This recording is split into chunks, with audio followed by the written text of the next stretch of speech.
It's good day to brew, baby. What is up, YouTube? It's your boy, Millsy. Back with Voltron Commander, back for another episode of Millsy Brews, the show where I brew version 1.0 deck list of the Commander in front of us in my quest out brew the Magic World.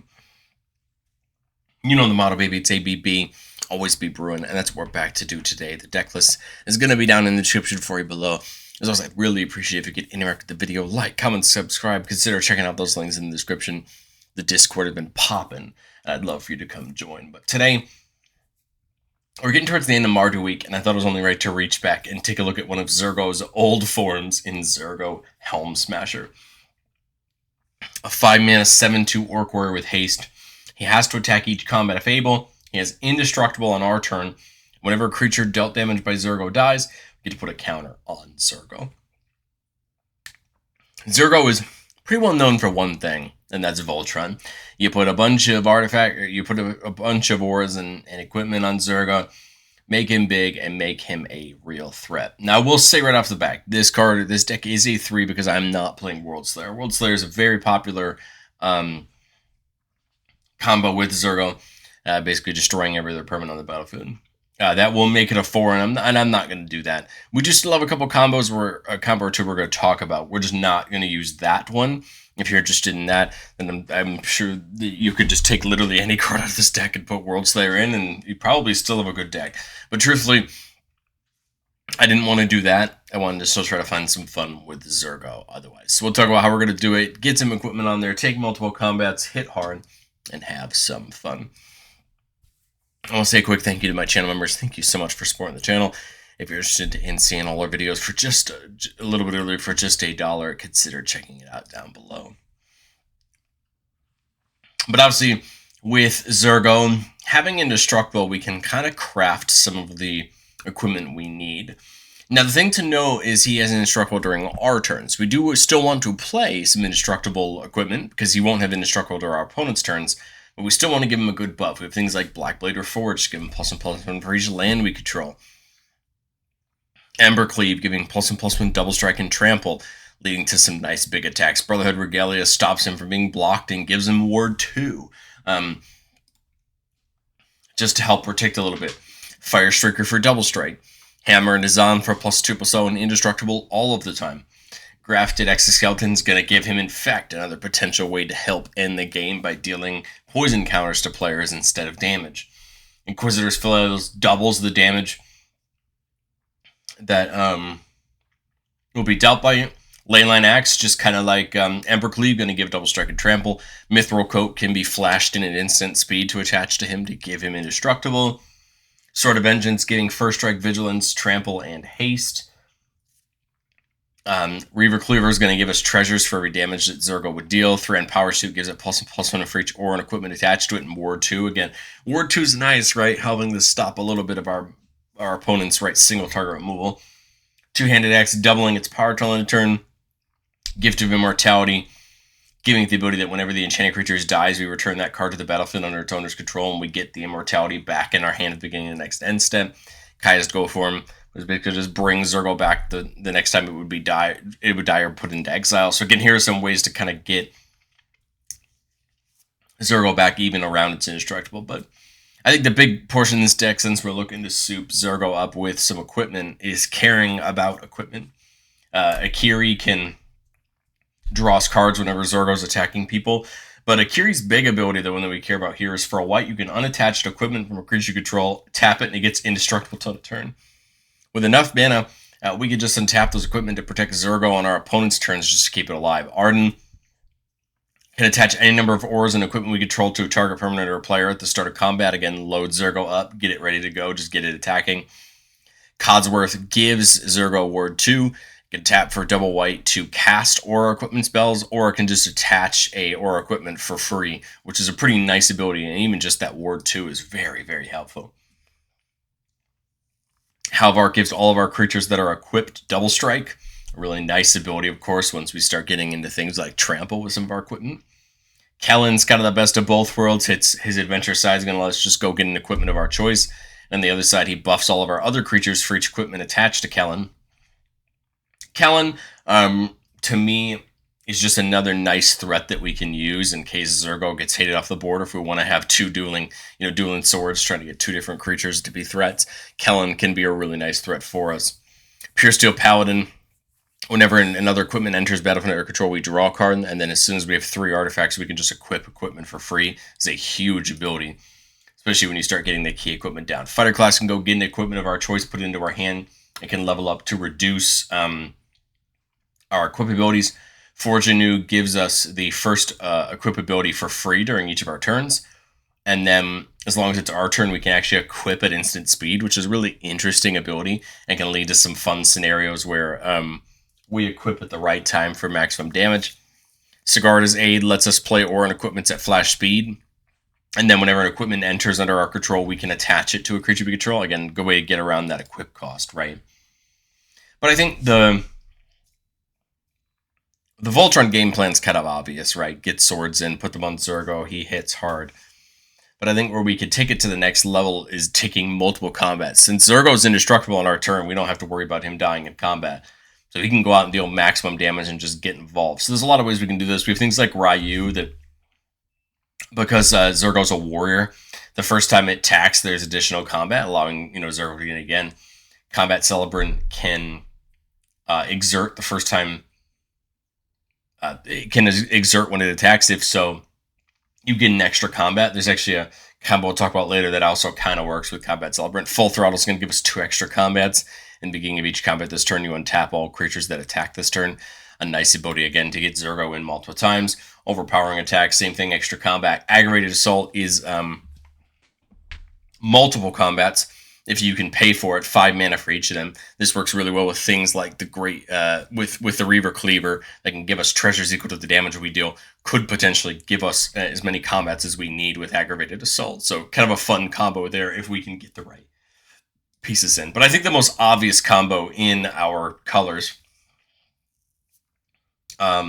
is going to be Godo, Bandit Warlord. So when it comes in, you search your library for an equipment card, put it on the battlefield and shuffle. You're going to obviously go and get Helm of the Host, which is the card that it cares about the most. Whenever Godo attacks for the first time each turn, untap it and all samurai you control. After this phase, there's additional combat phase. And Helm of the Host at the beginning of combat on your turn, create a token that's a copy of a equipped legendary creature, except the token isn't legendary and it has haste. So what Godo plus Helm of the Host is basically going to do is that it's going to give you just infinite combats with infinite Godos, just allowing you to attack as many times as you want to. Again, the hope is we have things that can untap Zurgo or get Zurgo involved, but this is a way to just wear down your opponents. I mean, eventually their blockers are going to die. You're going to get your pieces through and deal big damage, and if necessary, this is a way for you to end the game in combat. So this is just one of the plenty of combos you could use in the deck. Like I talked about Reaver Cleaver and Aggravated Assault. There's a lot of these little 2-card combos, and we're well within 3 because these are late game combos. Although Godo does look for Helm of the Host, this is still an 11 mana combo to make happen. 6 for Godo and 5 to equip it. Of course, unless we can cheat that equipment in somehow. But truthfully, this is not the goal of the deck. We have no way to find Godo. We have some ways to find Helm. But the truth is, this is not something we're looking to spam on turn 3. So we're plenty well within our rights as a bracket 3 deck. But I've said it before on the show, and I'll say it again. No deck's ever complete. This is my version 1.0 shot at Zurgo. And as we get into testing, I mean, we talked about World Slayer destroying all of their permanents than World Slayer. It does its job, which is very quickly end a game or grind a game to a halt, depending on what you view. You're destroying every other permanent but it in Zurgo. And the truth is, your opponents have no lands, you have no lands. I mean, it's one of those things where you either scoop to the World Slayer or you put yourself in a bad position where you then, give your whole board indestructible? And you know what I mean? World Slayer is just one of those cards that presents a scenario where the game's either over or it's, your opponents try to fight back from it. If that's the play experience you want, I mean, you're more than welcome to throw it in. I just was trying not to.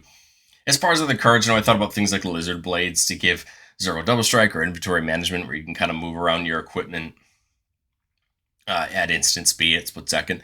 Just interesting ways to make Zurgo a little bit better in combat, especially if we have to pay for equipping. Stuff like Inventory Management could get around it, but truthfully, I think the slots are better used for ways to either cheat in our equipment or cheat on equipping. But let's get into our playtest. Remember, the goal of playtest on the channel is not to find magical Christmas land. It's not to show off our best plays, but it's to get into some game scenarios and understand what we're looking at. Here we're keeping a 3-lander with Talisman and Conviction and Nevinral's Disc. This is a fun combo with Zurgo because Nev taps to destroy all artifacts, creatures, and enchantments, which will destroy itself. But of course, because Zurgo has indestructible on our turn, if we do Nev's Disc on our turn, right, it won't die from it. We have Glistenwell to give it Infect, although it gets a -1/-1 counter on each upkeep. So it's a more limited one in the sense we got to get it going, and then Swords to Plowshares. So turn 1, we'll get that Nomad Outpost in tapped. Here we'll do the land. We do have the fighter class option, but I think I kind of like the idea of ramping a little bit. Just getting some pieces in. Now with 4 mana, I mean, we can go Black Blade and fighter class. So the fighter class comes in on level 1. Remember, the level 2 allows equips to be a little bit easier. There's a lot of options as far as what you can choose for what you want to equip them with. I like things like...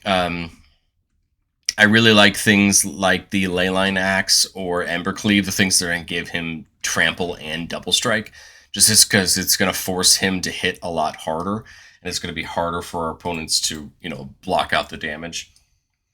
There we see Agasol. I think I'll get the Leyline Axe down and hold up maybe mana for the Plowshares. I don't mind taking a turn off because, like, truthfully, when we get Zurgo down, right, we want to really be ready to go. I'm kind of thinking about dumping down, getting this up to level 2 and just putting down Agasol this turn. Again, Zurgo has haste, so as soon as Zurgo comes in, we want to be able to really take advantage of Zurgo being ready to go. So I'm thinking this turn might not be a bad place to start. Play 5 for Zurgo. Leyline equips for 1, right, because of that. So we use the Conviction for that. Now we're at an 8-3 with Double Strike and Trample. Just take a big attack at somebody and hope Zurgo survives its way back around the board. If he does, great. If he doesn't, then we need to look to try to play him back down again. We have something like Codsworth that could come in and get equipped to take a big attack in the future, or just wait until we have enough mana. But now as it comes back to our turn, now we have to decide. Do we go for something like Pheresis and give it to Infect and just knock someone out completely? I mean, it's an 8.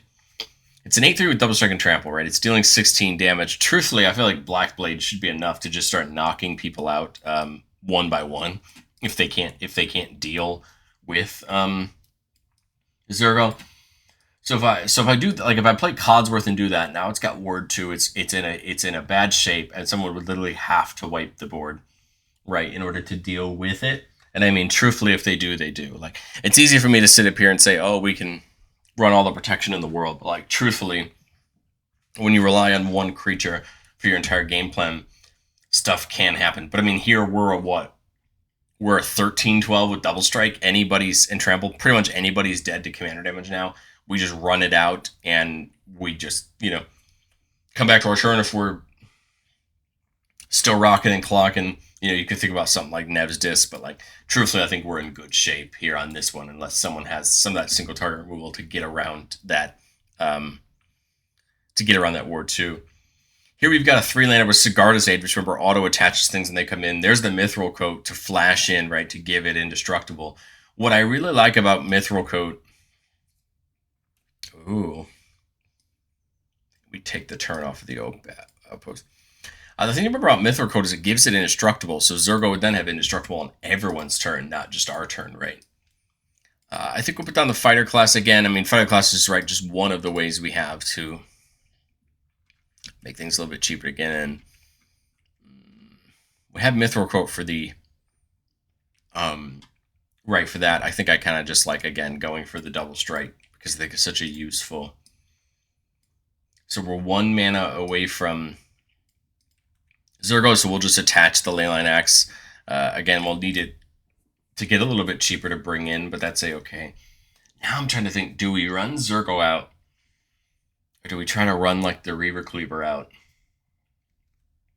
I could take this up to make it 1 less to equip. That would allow me to potentially equip multiple things on 1 turn. I'm just trying to think of what makes the most sense, because Zurgo's great, and it's great to attack, right? But I don't want to just remove it if I don't have to.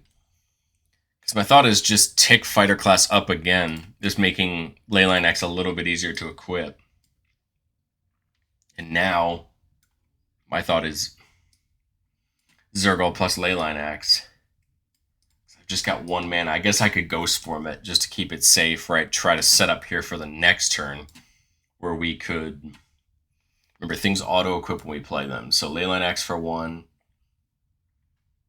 We've got 6 mana.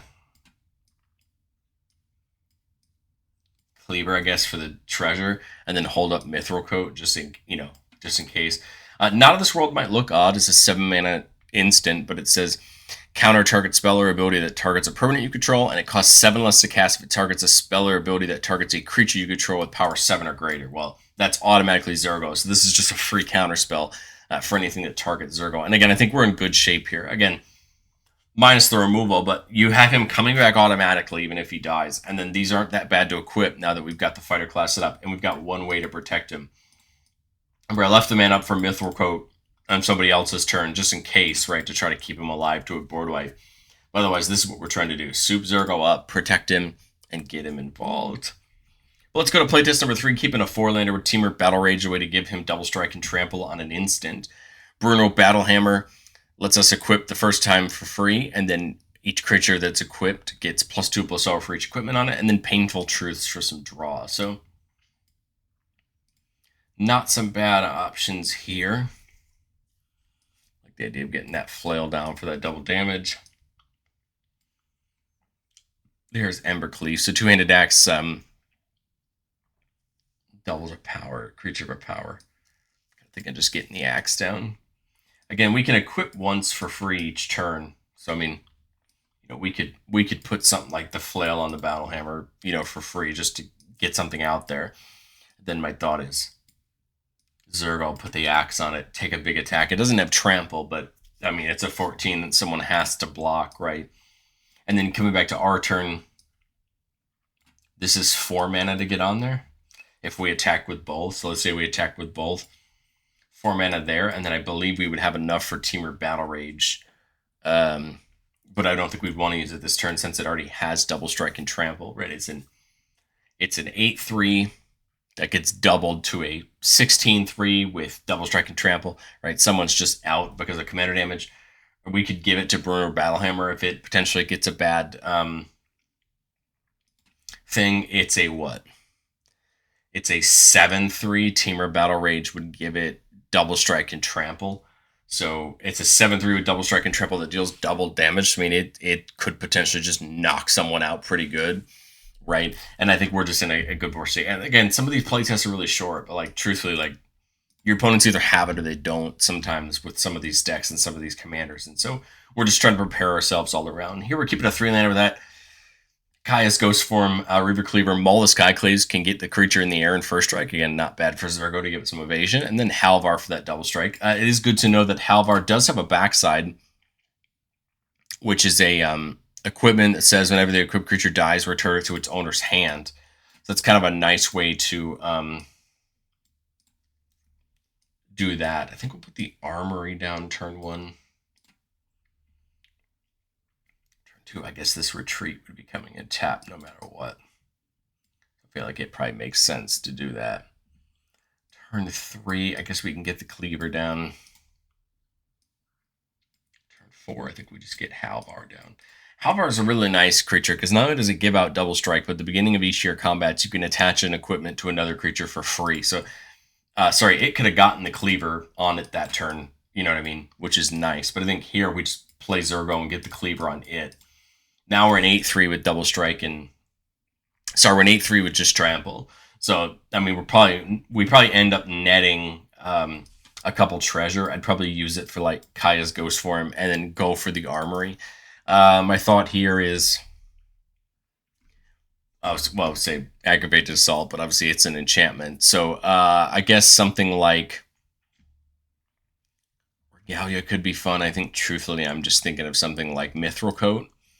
Would we have had enough treasure to play it? If we fully hit, I mean, Mithril Coat could be enough for us to keep up on our opponent's turns, right, to protect. Let's say we bring it in to protect, right? And now back on our turn, you got the double strike there. We've got the flying, right? So now we're 8. We're 10 with flying. We're almost a little bit off that double strike. But truthfully, we could even move, we could move one of these over to Halvar if we wanted to, make Halvar a secondary threat. It's not like Zurgo has to be our only threat. But again, just another game where we're loading up Zurgo and making it look good. Again, I could probably do 6 more on my normal time frame, but like the truth is, I think it's good to see these quick hands where where you're equipping things and you know what you're doing. That when you get into more complex scenarios, you kind of know what you're looking at. But let me know what you think of Zurgo, and I will catch you on the next one.